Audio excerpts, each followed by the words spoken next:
என்ன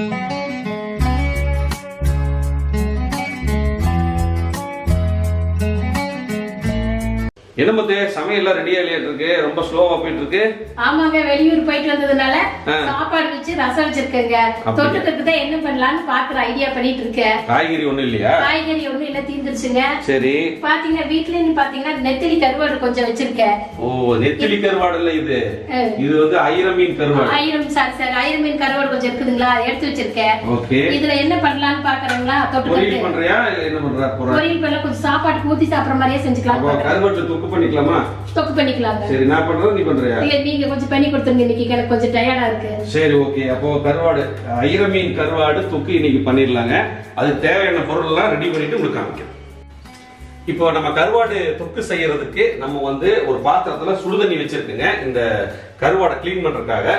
இப்போ இந்த சுடுதண்ணியில இந்த கருவாடை போட்டுக்கலாம். ரொம்ப சுட வேண்டாங்க, ஒரு மீடியமான சூட்டில் இறக்கி வச்சாச்சு. இப்போ நம்ம வந்து இந்த கருவாடை உள்ள போட்டுக்கலாம். இப்போ நம்ம எடுத்துருக்கிற கருவாடு பார்த்தீங்கன்னா ஐர மீன் கருவாடு. ஐர மீன் வந்து சூப்பராக சாப்பிட்றதுக்கு இன்னைக்கு கருவாடு தான் நம்ம எடுத்துருக்குறோம். இதில் வந்து க்ளீன் பண்ணலாம் ஒன்றும் பண்ண வேண்டியது இல்லைங்க, தலையை அந்த வாழெல்லாம் கட் பண்ண தேவையில்லை. இப்போ ஒரு நிமிஷம் கழித்து இது நல்லா ஒரு தடவை அலாசிட்டு அதுக்கப்புறம் பச்சை தண்ணியில் 2 தடவை அலாசி எடுத்துக்கலாம். அதுக்கப்புறம் நம்ம குழம்பு செய்ய ஆரம்பிச்சுக்கலாம். மஞ்சத்தூள் சேர்த்திட்டு ஒரு தடவை கலந்து விட்டுலாங்க. கலந்து விட்டுட்டு ஒரு நிமிஷம் இந்த சுடுதண்ணிலேயே இந்த கருவாடு இருக்கட்டும். அதுக்கப்புறம் நம்ம வெறுந்தண்ணியில் அலசிக்கலாம். இப்போ சுடுதண்ணியில் ஒரு தடவை நல்லா ஊற வச்சாச்சுங்க. அடுத்தது பச்சை தண்ணியில் ஒரு 2 தடவை கழுவிக்கலாம். இப்போ இந்த தொக்கு செய்யறதுக்கு தேவையான பொருள் பார்த்துலாங்க. 150 சின்ன வெங்காயத்தை நறுக்கி வச்சிருக்கேன். 2 பச்சை மிளகா, கொஞ்சமாக புளி ஊற வச்சிருக்கேங்க. தொக்கு வந்து டேஸ்ட்டுக்காகவும் கெடாமல் இருக்கிறதுக்காகவும் கொஞ்சமாக புளி ஊற வச்சிருக்கேன். 10-12 பூண்டை நறுக்கி வச்சிருக்கேன். கருவேப்பிலையும் பூண்டு தான் இது ரொம்ப முக்கியம். அடுத்தது பார்த்தீங்கன்னா தக்காளி ஜூஸ் அரைச்சி வச்சிருக்கேன். 4 தக்காளி அரைச்சி வச்சிருக்கேங்க. அப்புறம் வந்து மிளகாத்தூள், மல்லித்தூள், அப்புறம் தேவையான அளவுக்கு உப்பு. இப்போ நம்ம தொக்கு செய்ய ஆரம்பிச்சிடலாம். இப்போ கருவாடு தொக்கு செய்யறதுக்கு ஒரு மண் பாத்திரம் வச்சாச்சுங்க. இன்னைக்கு வந்து கடலெண்ணெய் தான் ஊற்ற போறேன். இந்த தொக்குக்கு பார்த்தீங்கன்னா கடலெண்ணெய், அப்புறம் பார்த்தீங்கன்னா நல்லெண்ணெய், இது ரெண்டுமே சூப்பராக இருக்கும். நம்ம வச்சு சாப்பிடலாம் 2-3 நாளைக்கு. இப்போ நான் ஒரு 3 டேபிள் ஸ்பூன் ஊற்றிருக்கேன். இப்போ எண்ணெய் சூடாயிடுச்சுங்க. கொஞ்சமாக கடுகு சேர்த்திக்கலாம். ஒரு 1/2 டீஸ்பூன் சீரகம் சேர்த்திக்கலாம். இப்போ கடுகு சீரகம் புரிஞ்சிட்டு இருக்குங்க. நம்ம சின்ன வெங்காயம் ஒரு 150 கிராம் உரிச்சு வச்சிருக்கேன், உரிச்சு கட் பண்ணி வச்சிருக்கேன், சேர்த்துக்கலாம். இப்போ வெங்காயம் போட்டாச்சுங்க. ஒரு கொத்து கருவேப்பிலை நிறைய போடுங்க, அப்போதான் சூப்பராக இருக்கும். இது எல்லாத்தையுமே நல்ல ஒரு கண்ணாடி பதம் வர வரைக்கும் வதக்கலாம். இப்போ வெங்காயம் பாதி வதங்கும் போதே நம்ம கட் பண்ணி வச்சிருக்கிற பூண்டை சேர்த்திக்கலாங்க. இதையும் சேர்த்து வதக்கலாம். பாருங்க, வெங்காயம் நல்லா வதக்கிடுச்சுங்க. இப்போ மசாலாவை சேர்த்திக்கலாம். ஒரு 2 டீஸ்பூன் வந்து மல்லித்தூள் சேர்த்திக்கலாங்க. ஒரு 2 டீஸ்பூன் வந்து மிளகாத்தூள் சேர்த்திக்கலாம். இப்போ மிளகாத்தூள் மல்லித்தூள் போட்டு ஒரு பரட்டி ஆச்சுங்க. அடுத்தது நம்ம வந்து ஜூஸாக அரைச்சா தக்காளி சேர்த்திக்கலாம்.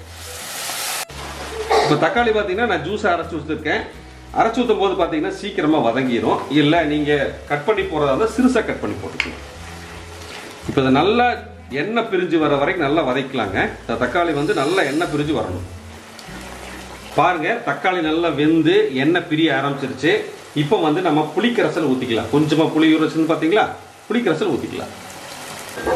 பாருங்க, நல்ல ஒரு தொக்கு பதத்துக்கு வந்துருச்சு, எண்ணெய் பிரிஞ்சிருச்சு. இந்த நேரத்தில் நம்ம வந்து கழுவி வச்ச கருவாடை சேர்த்துக்கலாம்.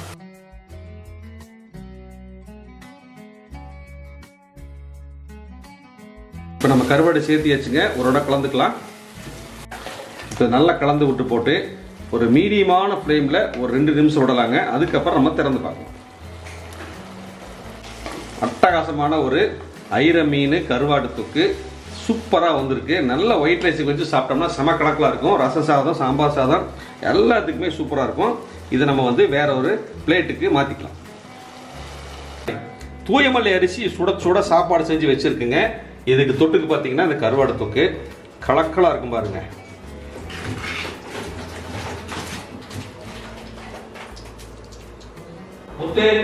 நல்ல கருவாடு தொக்கு சூப்பர் ரெடி ஆயிடுச்சு. சாப்பிட்டு பார்த்து எப்படி சொல்றியா? சரிங்க, நல்லா இருக்கா?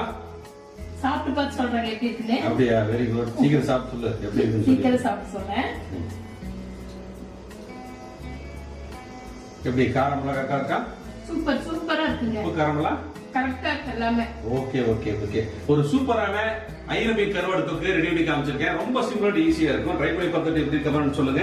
இந்த வீடியோ பிடிச்சதா லைக், ஷேர் பண்ணுங்க, கமெண்ட் பண்ணுங்க. மறக்காம எங்க சேனலுக்கு சப்போர்ட் பண்ணுங்க, சப்ஸ்கிரைப் பண்ணுங்க. நன்றி, வணக்கம். Bye.